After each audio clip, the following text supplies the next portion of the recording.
Tässä videolla esitellään tason 3 lyhennykset koskien siis housuja, helmoja ja hihoja. Ja tason 3 lyhennys on siis se 50 €. Ja tämä on sitten semmoinen huomattavasti työläämpi rakenne. Tässä meillä on esimerkiksi puvun takin hihat.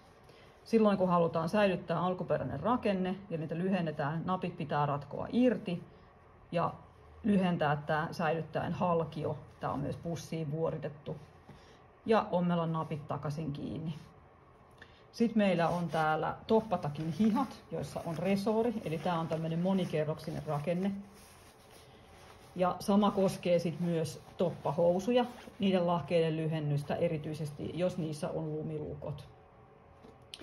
Sitten tämä taso koskee myöskin, jos on hameen helma monikerroksinen, tai sitten on vaikka villakangastakin tai toppatakin helma, mitä pitää lyhentää. Siihen usein myös liittyy sitten vetoketju tai nappihalkio, jota pitää lyhentää.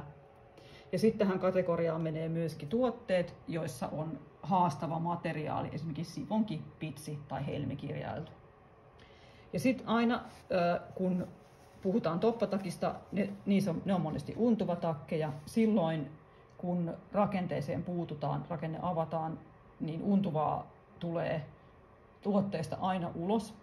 Niin silloin semmoisista tuotteista otetaan aina untuva tuote lisä, josta sitä untuvaa tulee ulos. Eli se on sen 30 € per tuote. Ja silloin yleensä se on hihojen lyhennys, helman lyhennys tai sitten vetoketjun vaihto, jolloin untuvan takista joutuu sen rakenteen avaamaan.